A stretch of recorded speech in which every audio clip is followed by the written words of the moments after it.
One of the main reasons why Dark Souls feels so lonely is that it's a world that has already forgotten you exist.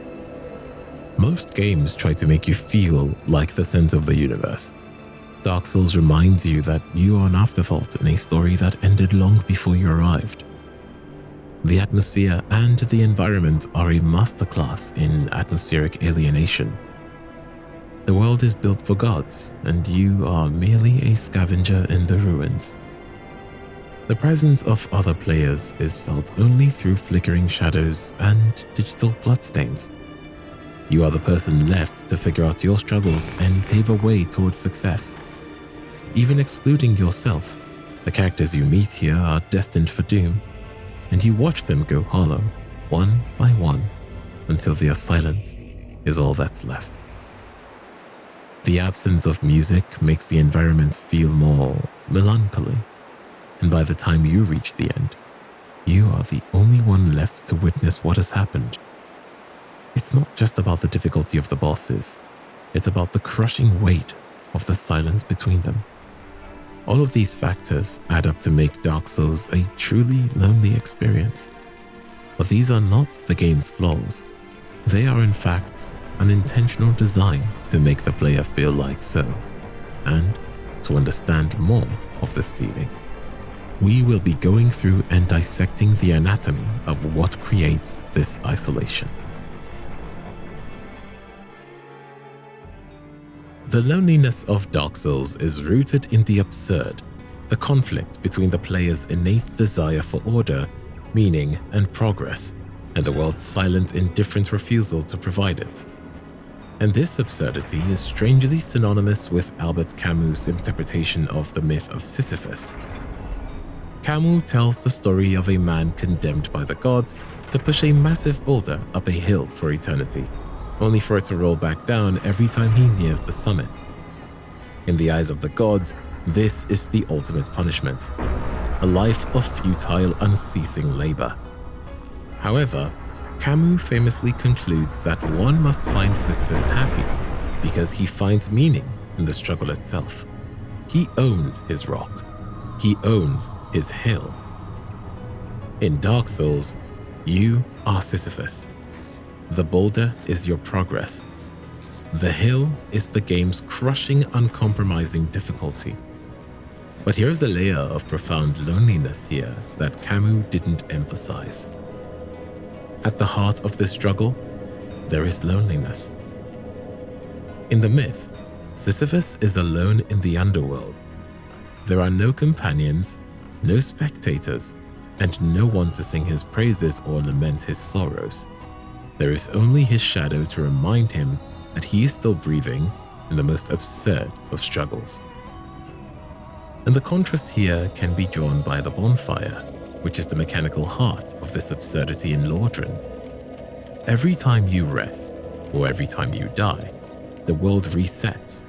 The enemies you struggled to slay return to their posts. The blood you spilled is wiped clean. This creates a psychological state of isolation through repetition. In a world that refuses to stay conquered, your actions feel disconnected from the flow of time. You are the only thing in the world that remembers what happened 5 minutes ago. The hollows you killed don't remember their death. The stone walls don't remember the battle. You are the sole keeper of a history that the rest of the world has already forgotten. This is the loneliness of being a ghost of progress, haunting a world that resets the moment you close your eyes. To further understand the loneliness of the Sisyphus analogy, we have to look at the runback. This is the physical distance between your place of rest, the bonfire, and your place of struggle, the boss fog. This is the moment where Sisyphus walks back down the hill to retrieve his rock. Camus argues that this is the most important moment, the hour of consciousness. In Dark Souls, this is the most isolating moment. There is no music, there are no dialogue cues, there is only the sound of your boots on cold stone. In this vacuum of sound and action, you are forced into a state of introspective loneliness. You are left alone with the memory of your failure. The game provides no victory fanfare or encouragement to fill the silence. It simply forces you to walk back through the graveyard of your own previous attempts. The repetition doesn't make you feel like a hero. It makes you feel like a prisoner. You are trapped in a loop of your own making, and the only way out is to keep pushing, even though the world offers no guarantee that the boulder won't roll back down again. And finally, the Sisyphus syndrome is completed by the realization of the false promise. Sisyphus was told this was his punishment. The chosen undead is told this is their destiny. You are chosen to carry the weight of a dying sun. But as you progress, you realize that chosen is just another word for disposable. The loneliness of the game is the loneliness of the martyr. You are doing the work that the gods are too tired or too cowardly to do. You are pushing the boulder of the Age of Fire up the hill of time, only to realize that the fire will eventually fade away.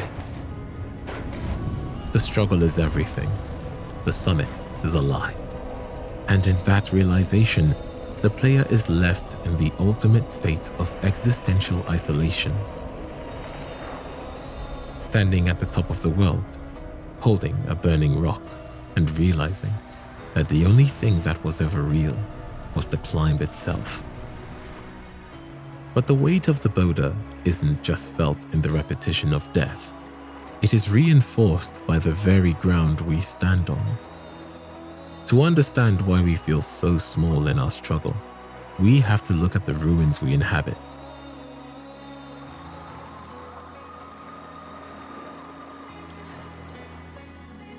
We have to talk about the sound design, or rather, the lack of it. In the landscape of modern AAA gaming, silence is a bug. In Dark Souls, it's the primary feature. Most modern open-world epics, think of The Witcher 3 or Skyrim, treat silence as a vacuum that must be filled. As you trek through the forests of Kaer Morhen or the tundras of Pale, a lush orchestral score follows you like a loyal companion. The scores of Jeremy Soule truly brings out the feeling of tundra cold and fantasy, and it is also one of the most memorable things in the Elder Scrolls series. These soundtracks act as an emotional compass. The French horn playing at the start of Far Horizon in Skyrim calls for adventure, or when the nostalgic strings play in Ard Skellige, you truly feel a connection to the game that deeply touches you. This music serves a psychological purpose. It reminds the player that the developers are with them, guiding their hand and validating their journey. It makes the world feel like a playground designed for your enjoyment and immersion. Dark Souls rejects this Mickey Mousing entirely. Outside of the few specific safe zones like Firelink Shrine, Ash Lake, and the rhythmic clank of Andre the Smith's hammer, which becomes a literal heartbeat for the player, there is nothing. No travel music, no ambient strings, just negative space. This choice is a masterclass in environmental alienation. By removing the music, the game removes the safety net of the developer's presence. You aren't being entertained by a score. You are being ignored by the world. In Skyrim, the music says, "You are the Dragonborn, and this is your theme song." In Dark Souls, the silence says, "You are a scavenger, and the wind doesn't care about your name." This lack of sound heightens the sense of being an intruder. When you can hear the grit of sand under your own boots and the labored breathing of your character, you realize how small your physical presence is against the vast, indifferent ruins of Lordran. To understand how profound this silence is, we have to look at how From Software's own philosophy evolved. In Sekiro: Shadows Die Twice and Elden Ring, the studio introduced location music as you wander through the Ashina outskirts or the golden fields of Atlas Plateau.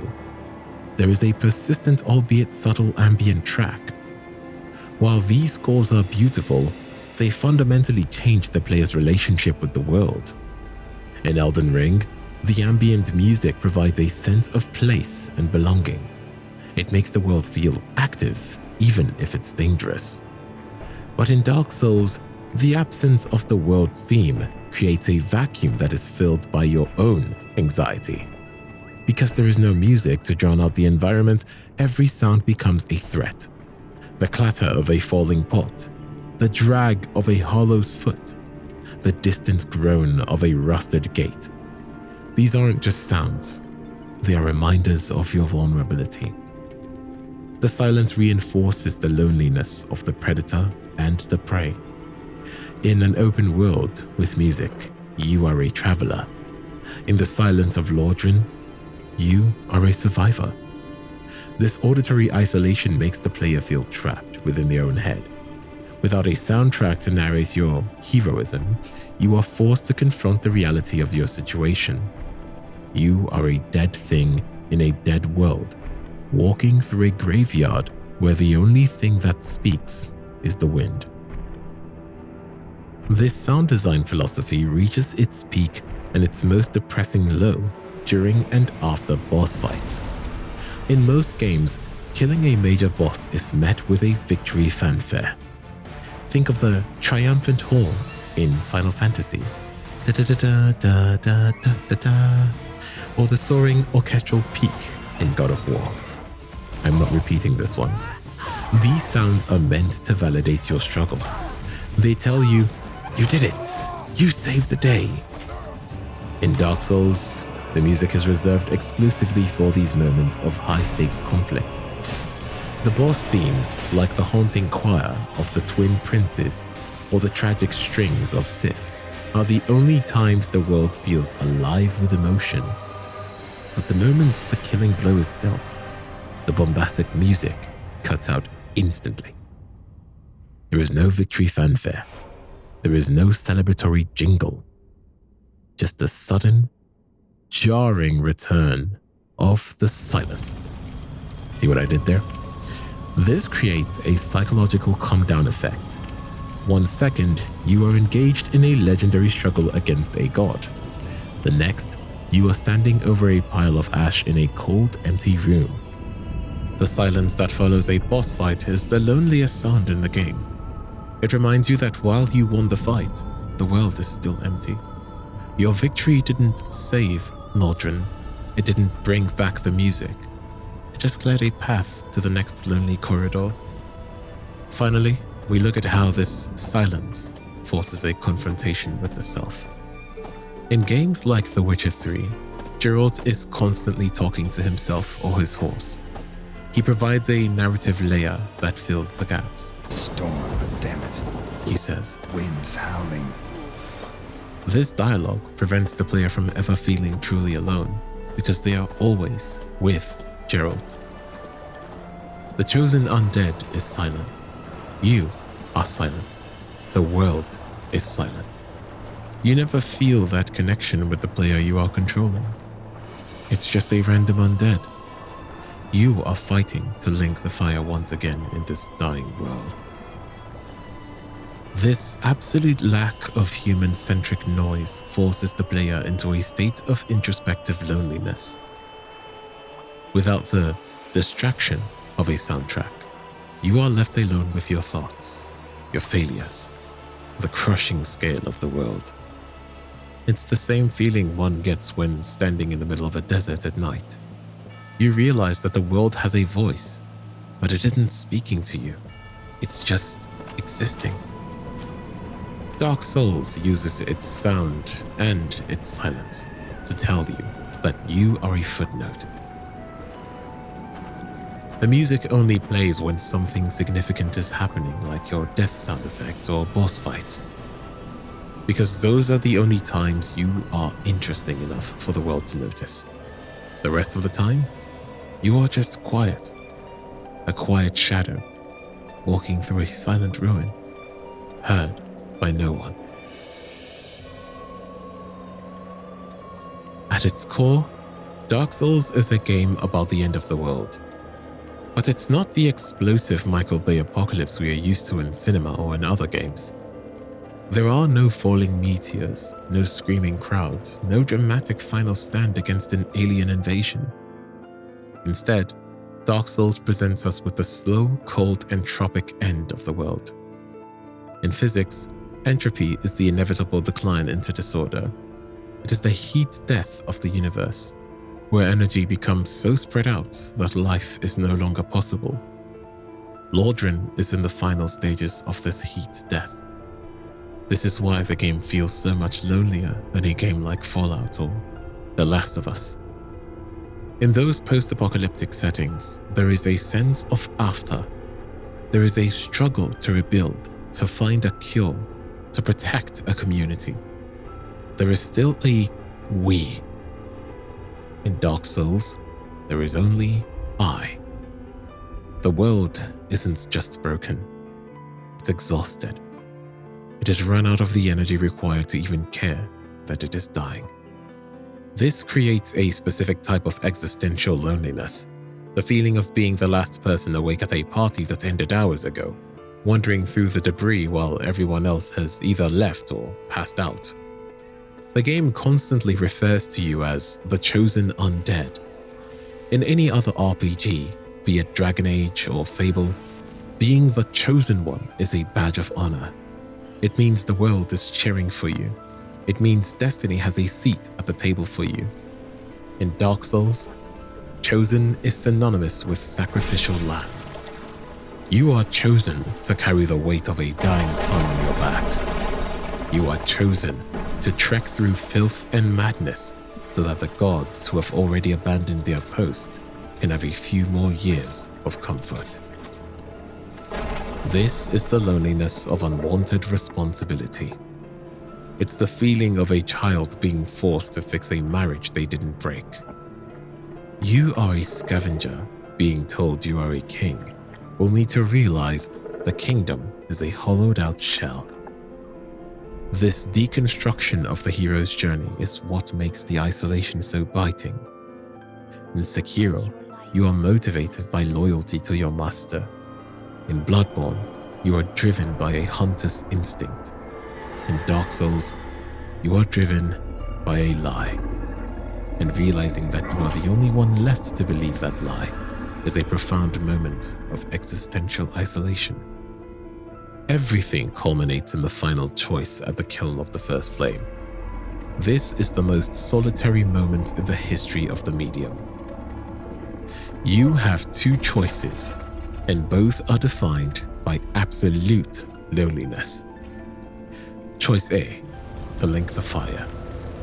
If you choose to link the fire, you set yourself on fire to prolong the age of fire. You become a human battery.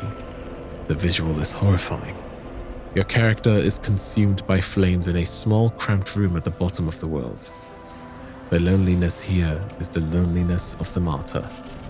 You are sacrificing yourself, your identity, your body, your future for a collective that isn't even there to thank you. There is no crowd cheering as the fire grows brighter. No NPCs are waiting outside the kiln to celebrate. You burn in silence for people who have already forgotten you exist. It is a selfless act that yields no social reward, making it the ultimate quiet tragedy. And choice B, to walk away. If you choose to let the fire die, you become the Dark Lord. You turn your back on the gods and embrace the age of man or the age of dark. While this is often seen as the empowering ending, it is arguably lonelier. You become the king of a world of shadows. To be a king is to be isolated by status, but to be the Dark Lord is to be isolated by nature. You are ruling over a void. You have chosen the self over the world, but in doing so, you have ensured that there is no world left to interact with.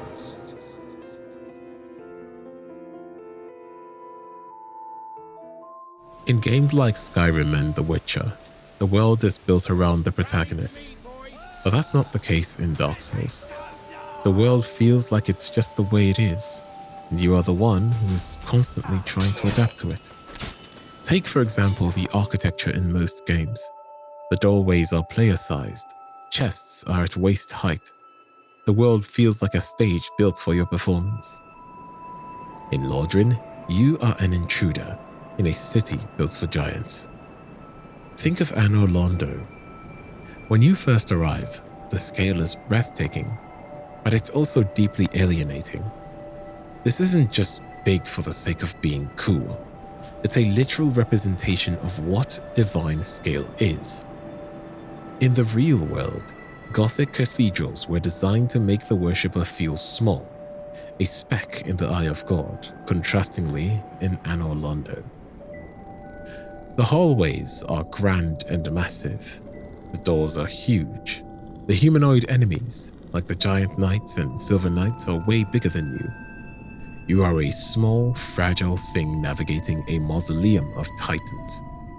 By making the world literally too big for us, Dark Souls triggers a subtle sense of megalophobia, the psychological unease caused by large objects.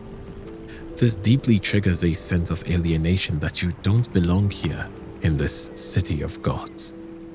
You are one of the few humans to step in and walk through. But while Anor Londo alienates you with its height, the deeper you go, the more the world crushes you with its weight.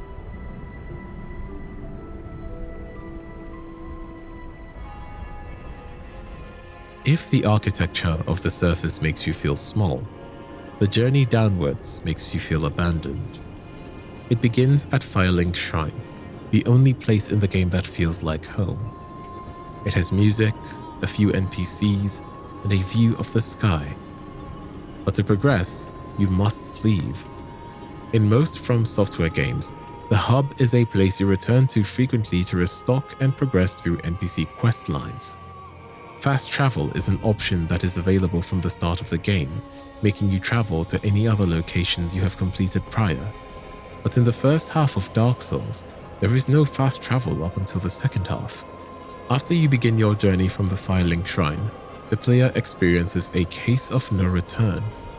Even though there are a few options of being able to return through shortcuts, the barefoot journey back again to the only sense of hope, relief, and hub in the game makes the entire journey have a psychological effect. Every single step you take down the rickety ladders of Blighttown is a step away from safety. Think of a deep-sea diver descending into the depths of an ocean. As the pressure increases and the light fades, the connection to the surface becomes a fragile metaphorical thread. In Lordran, that thread is the bonfire. But the deeper you go, the more you realize that the bonfire isn't a save point. It's just a temporary state of execution in a place that wants you gone. As the light of the sun vanishes, the world stops being a ruin of stone and starts becoming something far more organic and repulsive. When you reach the bottom of the world, the loneliness shifts. You are no longer just alone in a room. You are biologically isolated. In the real world, we feel a natural unease in environments that are anti-life, such as swamps, sewers, or deep caves, where the air is stagnant. Blighttown and the depths are the physical manifestations of this. Here, the divine architecture of Anor Londo is replaced by filth and decay. You aren't fighting knights in shining armor anymore. You're fighting things that have been warped by the dark. Crag spiders, blowpipe snipers, the gaping dragon. You are the only clean thing in a world of rot.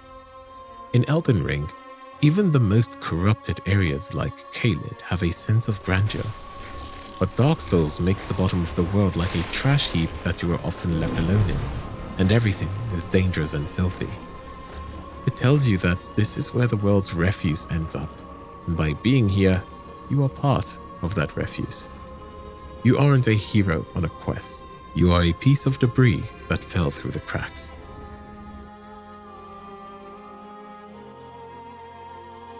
In a standard MMO, seeing other players makes the world feel alive. In Lordran, the multiplayer reinforces your isolation. The ghosts you see near bonfires, flickering translucent images of other players in their own world, are the ultimate ships passing in the night. Think of this like standing in a crowded train station in a foreign country where you don't speak the language. You see hundreds of people, you feel the heat of their presence, but you are completely cut off. You see someone run or rest at a bonfire, and then they vanish. You are granted a 3-second window into their struggle, but you cannot speak to them. You cannot help them. This asynchronous presence creates a haunting realization. You are surrounded by people, yet you have never been more alone. Even the bloodstains serve this purpose. They are digital epitaphs. Someone died here. It's a reminder that while thousands are playing the game with you, you are all ultimately traversing your own private purgatories. You aren't watching a teammate die. You're watching the memory of a stranger's failure. It reinforces the idea that the world is a predator and you are just the latest piece of prey. When you manage to bridge the gap between worlds, the connection is intentionally hollow. The white sign soapstone allows for temporary companionship, but it is a relationship with an expiration date. A phantom arrives, helps you kill a boss, and then dissolves without a word. They aren't party members in the traditional sense.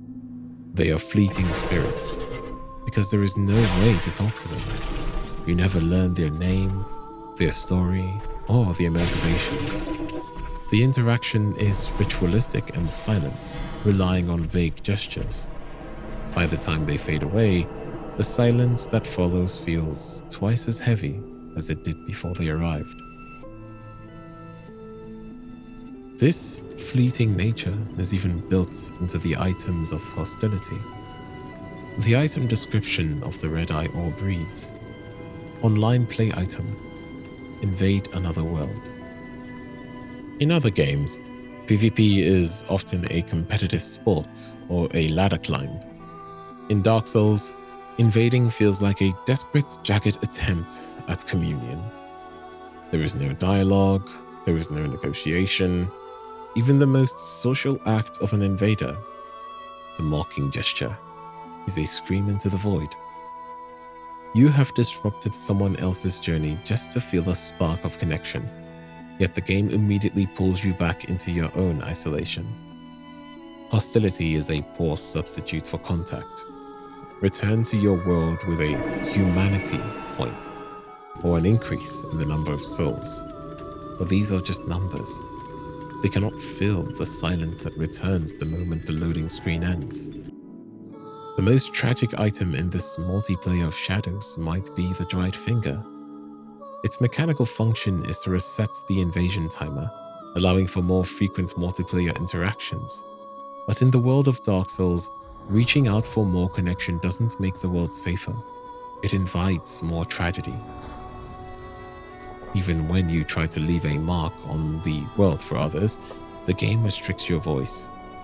The message system is a masterclass in muffled communication. You cannot write your own words. You must select from pre-existing templates.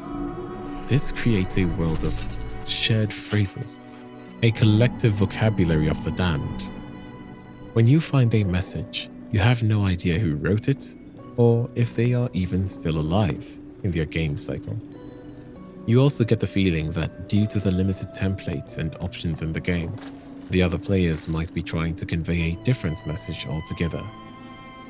It feels like finding a message in a bottle on a deserted island. You know someone was there, but the bottle is old, and the ink is fading.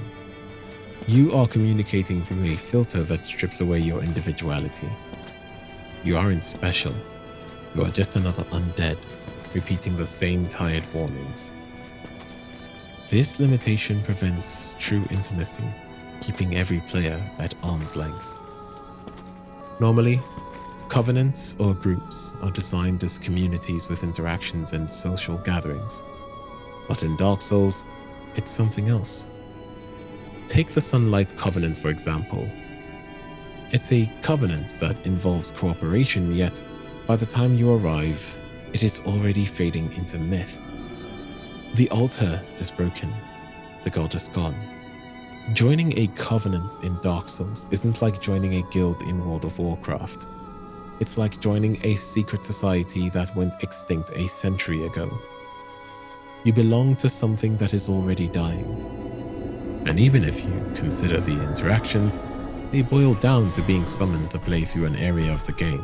And when you defeat the area boss, they are gone after that. All of these elements are an intentional part of the game's social design. Loneliness is safer, but emptier. In the real world, we are often told that no man is an island, but Lordran forces you to be one. If you want the comfort of a companion, you must also accept the threat of a killer. The act of being seen by other players exposes your vulnerability. To be known is to be hunted. This turns the social experience into a source of anxiety rather than a source of comfort, reinforcing the idea that in this world, true peace can only be found in total solitude. The multiplayer of Dark Souls doesn't exist to make you feel less alone. It exists to show you exactly how alone everyone else is, too. It is a communion of ghosts, a brief silent acknowledgement that we are all suffering through the same nightmare, separated by walls of time and space that can never truly be broken.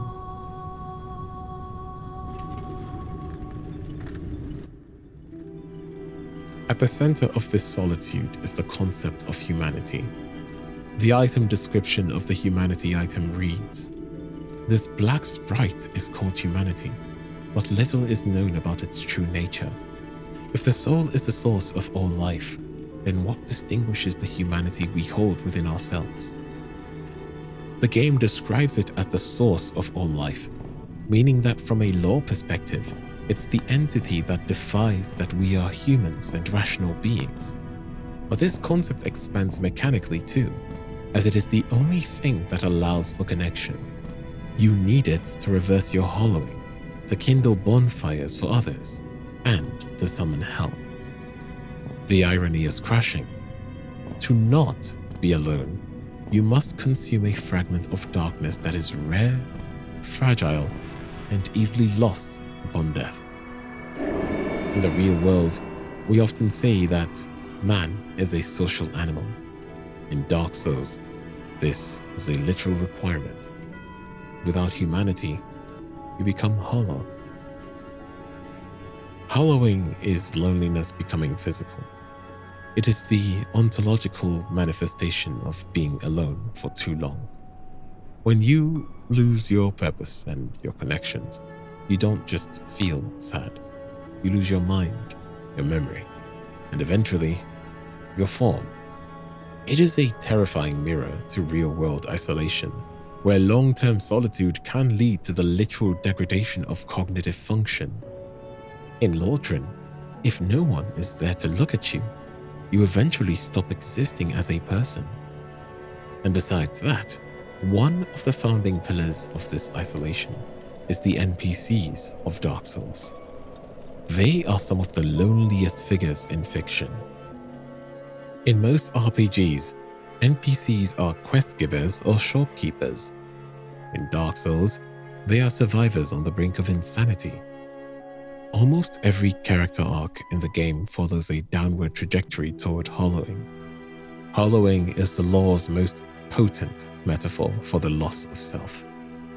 When a character loses their purpose, their sun, their quest, they become a mindless, aggressive shell.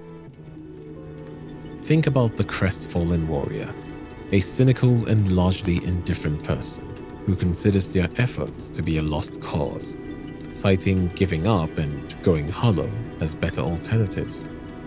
After you speak with Frompt, he leaves, and eventually you find him again at New Londo Ruins as a hollow.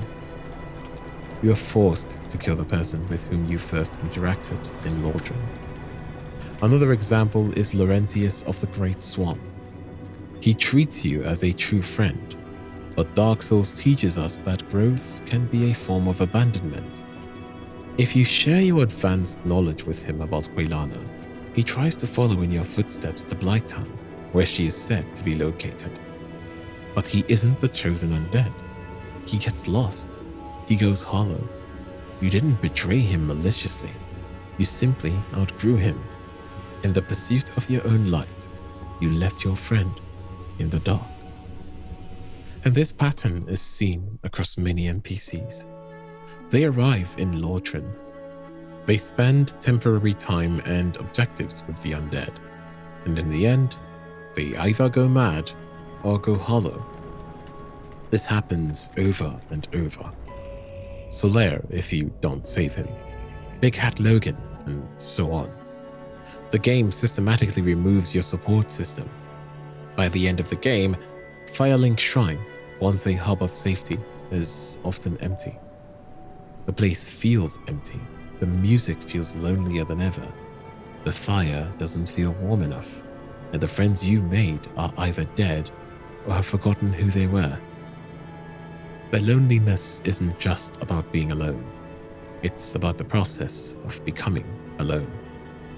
And sometimes, the game communicates isolation without a single line of dialogue. It utilizes environmental storytelling to reveal where the world's greatest heroes ultimately gave up, leaving the world feeling even more sorrowful and empty. Black Iron Tarkus is considered to be the strongest of the Bereniki Knights. Known for their immense strength, these knights were extolled as the mightiest of the mighty. Tarkus was renowned even among his fellow knights for his great strength. He wore an ultra-heavy armor made of special black iron, one with exceptional fire protection, yet so unwieldy that he was the only one able to wear it. When the fire was fading, multiple undead traveled from all over the world to try and attempt to reach Anor Londo and obtain the Lord Vessel, but very few made it past Sent Fortress. A lot of them went hollow, a lot died, a few of them made it to the top, and even fewer were able to defeat the Iron Golem. And amongst the few was Black Iron Tarkus. Even after his success and progress to Anor Londo, he laid down his phantom sign to assist all the undead who reached the top. But there is always a tragedy, especially in Dark Souls. Even Black Iron Tarkus, who is considered special in the world of Dark Souls, succumbed to a terrible fate. At Anor Londo, while Black Iron Tarkus was navigating through the rafters with his heavy armor and weaponry, it has been speculated that he fell from the rafter and fell to his death. All of these NPC interactions and the way they succumb to their fates make the game feel much lonelier. As you progress through the game, you see NPCs go hollow and die off to their terrible fates. The shrine was once occupied by many undead, but by the end, only a few made it, making you understand that solitude is waiting for you in the end. So why do we love it? If the game is so lonely, so bleak, so isolating, why has it become one of the most beloved franchises in history? Because Dark Souls understands that loneliness makes connection meaningful. When we look at the architecture, the multiplayer, the silent NPCs, the lack of music, and the existential weight of the ending, a single picture emerges. Dark Souls isn't just a hard game. It is a simulator for the most difficult human experience, the realization of our own isolation. It uses the medium of video games, a medium usually designed to make us feel powerful and connected, to remind us of our fragility. It forces us to confront the fact that we are small, that our friends might not be able to follow us where we are going, and that the universe is largely indifferent to our success or failure. The loneliness of Dark Souls isn't meant to make you miserable. It's meant to make you present. It strips away the noise of the world until there is nothing left but you your sword, and the flickering flame. It teaches us that even in a world where the gods have fled and the sun is setting, there is a certain dignity in simply standing up and trying one more time. But perhaps in that realization, there is a strange kind of peace. By stripping away the noise, the crowds, and the false promises of heroism, Dark Souls leaves us with something raw and honest. It's a game that tells us, yes, you are alone, but so is everyone else. And in this shared loneliness, we find the only kind of community that actually matters. And the world of Lordran is indeed dark. But due to that realization, the bonfire feels incredibly warm. Because the NPCs are so rare, their laughters feel like treasures. Because the silence is so heavy, the rare swell of a violin feels like a truly majestic moment. We are all just flickering shadows, digital bloodstains on the floor of a ruined cathedral, trying to find our own sun in a world that has already gone dark. But there is a point where the silence of Lordran stops feeling like a poetic choice, where the loneliness we've explored today stops feeling like a masterclass in atmosphere and starts feeling unfinished. A downward spiral after reaching the pinnacle of the game and obtaining the Lord Vessel is more than evident. We have to ask ourselves, at what point does this mystery vanish? When does the struggle stop being an epic and start being a chore? If you've ever felt the magic of Lordran starting to slip through your fingers in those final hours, then you have to join me. Join me as we look at the cracks in the masterpiece and analyze and find the exact moment where Dark Souls stops feeling like Dark Souls.